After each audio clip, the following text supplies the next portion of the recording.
اپنے علم کو تقسیم کرنے کا طریقہ میں نے یہ کیا ہے کہ میں روز ایک ویڈیو اپلوڈ کرتی ہوں یوٹیوب پہ، اور پھر آپ سے ریکویسٹ کرتی ہوں کہ میری ویڈیو کو شیئر ضرور کریں۔ تو آج میں روز جو ٹاپک ہوتا ہے وہ ایک نیا ٹاپک ہوتا ہے۔ آج جو ٹاپک ہے میں بھی پہلے بھی کسی نے شیئر کیا ہو، لیکن میں ایک نئے انداز سے آپ کو بتاؤں گی۔ بچوں پر ایک تجربہ کیا گیا، انہیں کہا گیا کہ اگر تم ایک مارش میلو ابھی کھانا چاہتے ہو تو کھا لو، لیکن اگر 15 منٹ انتظار کرو گے تو تمہیں 2 ملیں گے۔ جن بچوں نے انتظار کیا وہ بعد کی زندگی میں زیادہ کامیاب، ایموشنلی اسٹیبل اور بہتر فیصلے کرنے والے ثابت ہوئے۔ اسے کہتے ہیں ڈیلیڈ گریٹیفیکیشن۔ میں پروفیسر مسرت جبین، ایک سائیکالوجسٹ، ایک امید اور مسرت کی آواز، آپ کو بتاؤں گی کہ یہ رمضان کے مہینے میں اس کی سب سے بڑی ٹریننگ ہوتی ہے۔ یہ ڈیلیڈ گریٹیفیکیشن ہے کیا؟ یہ صبر کی مشق ہے۔ یہ آپ کے دماغ کو بدل دیتی ہے اور یہ بتاتی ہے یہ ٹریننگ کہ وقتی خوشی کو چھوڑ کر مستقبل کی کامیابی کیسے حاصل کی جا سکتی ہے۔ یہ طاقت جو ہے انسان کو ڈسپلن دیتی ہے، جس میں یہ طاقت نہیں ہوتی وہ خواہشات کے غلام بن جاتے ہیں۔ رمضان جو ہے یہ ہمیں بھوک برداشت کرنا سکھاتا ہے۔ کھانا سامنے ہم نہیں کھاتے کیونکہ ہمارا مقصد جو ہے وہ بڑا ہے۔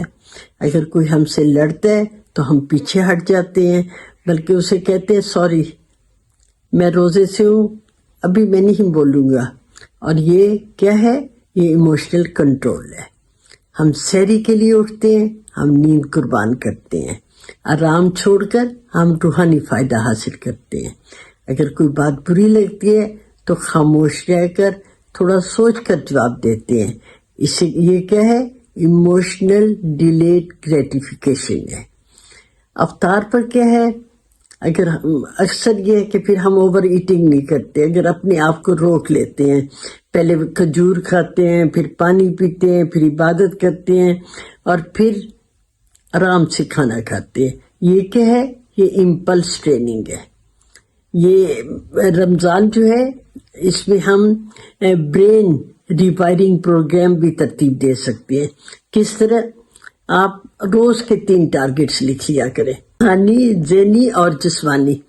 پھر روز خود سے پوچھیں میں آج اپنے مستقبل کے لیے کیا قربانی دے رہا ہوں؟ کون سی خواہش میں نے ڈیلے کر دی ہے؟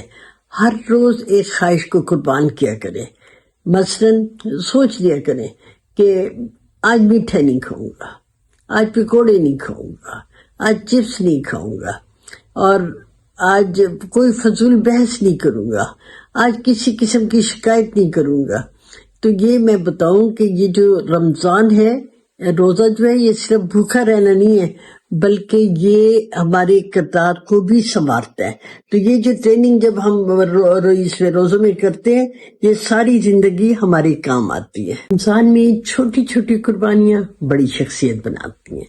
جو انسان انتظار کرنا سیکھ لیتا ہے وہ لذت کو زیادہ گہرائی سے محسوس کرتا ہے۔ آپ نے دیکھا ہوگا کہ جو افطار کا جو پہلا پانی کا گھونٹ ہے وہ یاد رہتا ہے۔ کیوں؟ کیونکہ آپ نے اس کے لیے انتظار کیا ہوتا ہے۔ رمضان ہمیں صرف بھوکا نہیں رکھتا، یہ یاد رکھیں، یہ ہمیں مضبوط بناتا ہے۔ یہ ہمیں یہ سکھاتا ہے کہ جو شخص انتظار کر سکتا ہے وہ زندگی کو جیت سکتا ہے۔ کیا آپ جانتے ہیں کہ کامیاب لوگ جو ہوتے ہیں وہ انتظار کیوں کر سکتے ہیں؟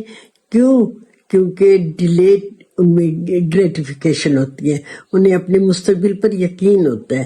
اور جو شخص اپنے مستقبل پر یقین نہیں رکھتا تو آپ سمجھیں کہ وہ کامیاب بھی نہیں ہوتا۔ اس لیے ایمان اور ڈیلیڈ گریٹیفیکیشن ایک دوسرے سے جڑے ہوئے ہیں۔ تو دوستو، پھر آپ نے یاد یہی رکھنا ہے کہ رمضان ہمیں صرف بھوکا نہیں رکھتا، ہمیں مضبوط بناتا ہے۔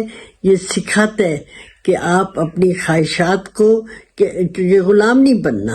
یہ ہمیں سکھاتا ہے کہ جو شخص انتظار کر سکتا ہے وہ تقدیر بھی بدل لیتا ہے۔ آپ کا جو مستقبل ہے آپ کے آج کے صبر پر کھڑا ہے۔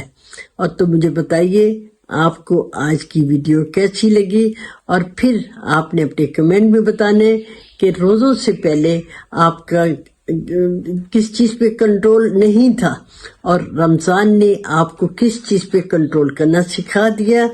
تو میں کہوں گی کہ اگلی ویڈیو تک خوش رہیے، مطمئن رہیے، زندگی کو بہتر بنائیے۔ اللہ آپ کو اپنے نفس پر کنٹرول کرنا سکھائے، مضبوط ارادہ دے، اور فیصلوں میں حکمت عطا کرے، آمین۔ اگر کوئی نفسیاتی پرابلم ہے تو اپنا پرابلم ان باکس کیجئے، نمبر آپ کو سامنے اسکرین پر نظر آ رہا ہے۔